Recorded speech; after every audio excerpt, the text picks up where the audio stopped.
Fight!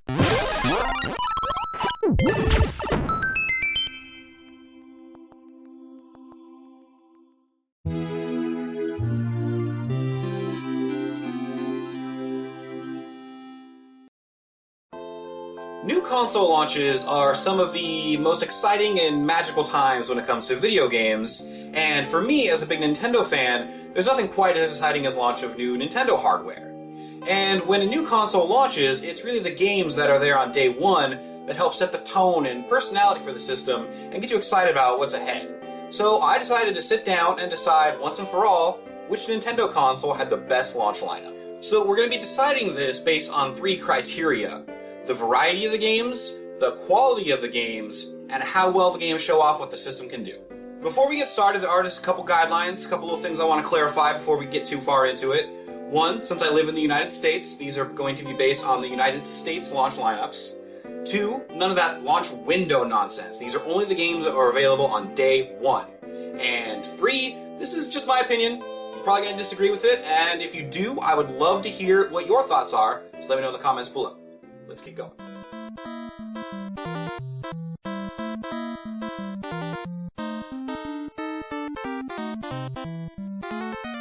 The Nintendo Entertainment System was released in the United States on October 18th, 1985 with 16 launch titles. Before we get too deep into the release though, we need to dispel one piece of wrong information that's out there. Super Mario Bros. Was not a launch game, and in fact, no one is 100% certain when exactly it came out. Video gaming historian Frank Cifaldi has done exhaustive research on the subject, which will be linked to in the description below. But even without what's considered the single most important game of all time, the NES launch lineup was impressive. There was a ton of variety available from the get-go, with simple sports games, in addition to titles that were designed around the Zapper and Rob accessories. There's another thing to note. After the crash of 1983, toy stores were hesitant to stock new video game hardware, and Rob allowed Nintendo to pitch the system as more of a toy than a video game console. He was kind of a Trojan horse, if you will, with the only two games that were supported by Rob being released on the first day of the system's life. The NES's launch lineup was simple, but it did a great job showing a weary public that video games were back. The system offered much more graphical fidelity and allowed for more depth in gameplay than anything that had been released before it, and even the more limited games in the launch lineup illustrated this. Things like scrolling backgrounds were incredibly impressive for the time, and sports games actually looking like the sports they were emulating was something that wasn't really possible before. Overall, the NES launch lineup was incredibly impressive, offering a variety of fun, simple games that played well and showed off how much everything had changed since the crash.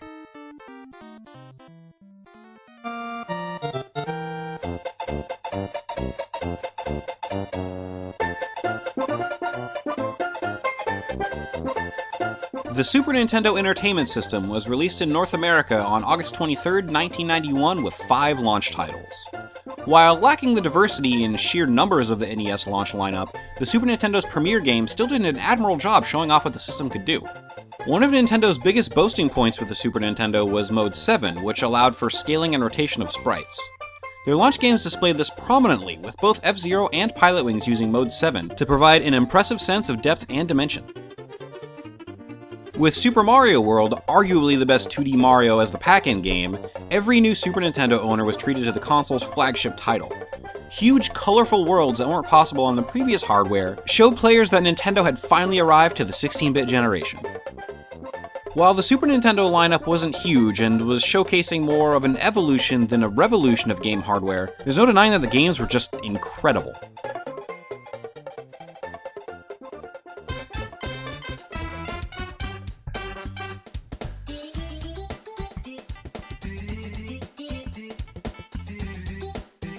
The Nintendo 64 was released in North America on September 26, 1996 with 2 launch games. As an interesting side note, the Nintendo 64 was scheduled to be released on September 29th, after moving the release up one day from September 30th so people wouldn't skip work or school to pick up the system. However, KB Toys started selling their stock on the 26th, so Nintendo had to authorize all retailers to do the same. The Nintendo 64 only launched with 2 games, but they did a fantastic job showing how Nintendo would usher their franchises into 3D. The Sony PlayStation and Sega Saturn had already been doing 3D games at this point, but at the time there were still a lot of gaming fans waiting for Nintendo to arrive, and they arrived with authority.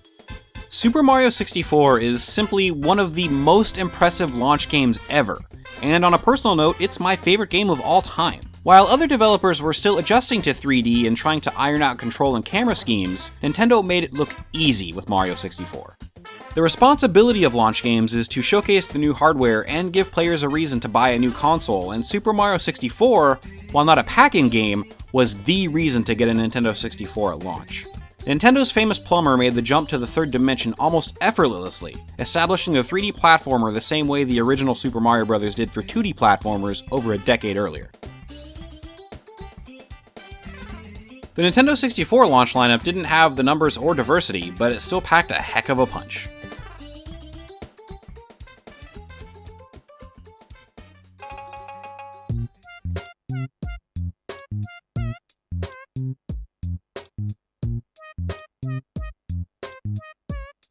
The Nintendo GameCube was released in North America on November 18th, 2001 with 12 launch games. In a shocking move, none of these was a Mario game. Nintendo once again only had 2 first-party games available, but this time around, third parties showed up. While most of the lineup was ports of older games or recent sports games, there were definitely a few standouts. LucasArts brought Star Wars Rogue Squadron 2, a sequel to Rogue Squadron on the Nintendo 64. It did a really great job showing off the GameCube's graphical prowess, and besides, how cool is it to launch a system with a rad Star Wars game? Sega also had Super Monkey Ball, which at the time hardly seemed like the jumping off point for a successful franchise. It was certainly a weird game, but launch lineups are all about novelty, and a colorful game about rolling around monkeys trapped in plastic balls seemed like a natural fit for a console shaped like a purple box with a handle on it. Giving Mario some time off, Nintendo relied on Luigi to sell their new hardware with Luigi's Mansion. The game is definitely great in its own right, but because of its complexity and slow pace, it definitely lacked the wow factor of a new platformer. The GameCube launch was solid, but underwhelming. Some of the games were great, but didn't really do much to define what the system was all about.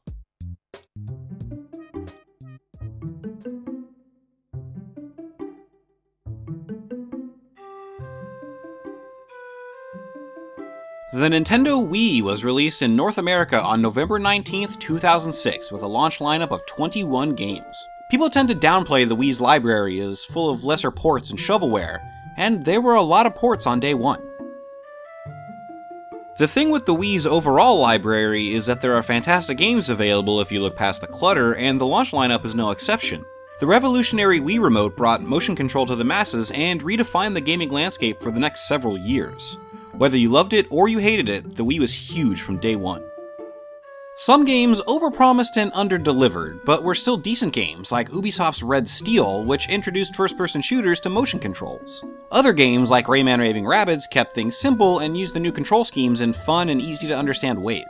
Sega's Super Monkey Ball Banana Blitz combined motion controls with the monkey-rolling gameplay the series was known for, as well as offering a huge assortment of minigames based around the Wii Remote and Nunchuck. Nintendo again gave Mario the launch of the console off, but they still absolutely brought the hits. Excite Truck was simple, but motion-controlled racing was pretty novel, and it was nice to see the Excite series brought back after so long. And while the Wii didn't launch with a Mario game, it launched with a Zelda game, and despite some criticism as time went on, Twilight Princess was a fantastic entry to the series, and it gave new Wii owners a huge meaty adventure for their shiny new consoles.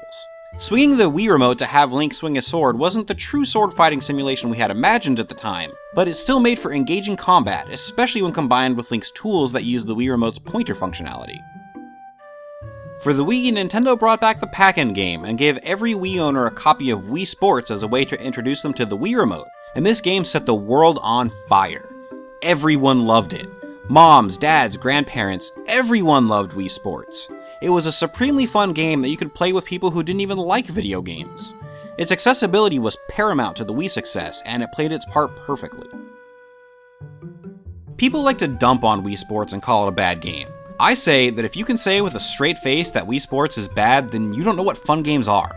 There's a reason it's the second best-selling game of all time behind Tetris. The Wii's launch lineup had some junk to sift through, but the good was really, really good.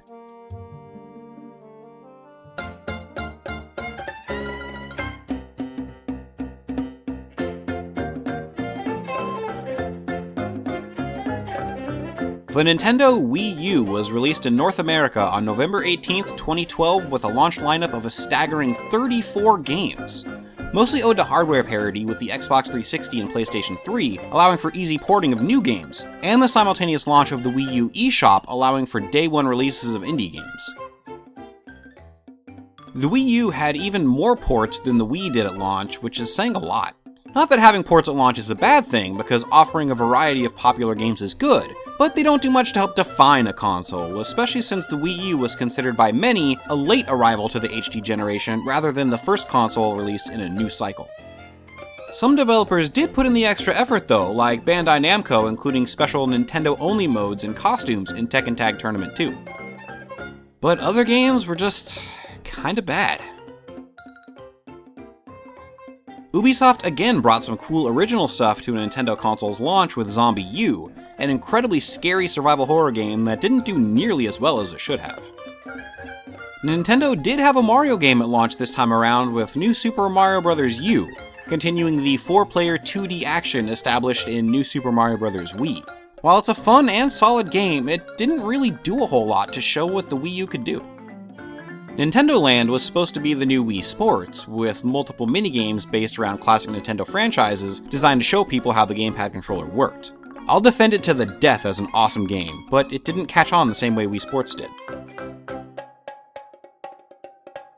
Overall, the Wii U launch lineup, while it had some good games, was more quantity over quality.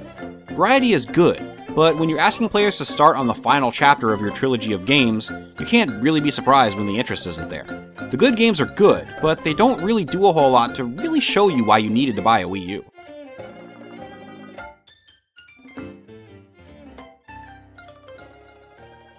So which Nintendo console had the best launch lineup?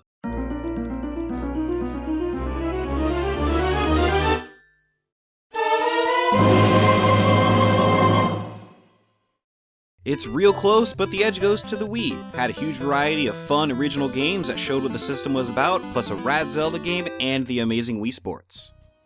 So before you turn off the video and start leaving me an angry comment, I just want to clarify why I picked the Wii.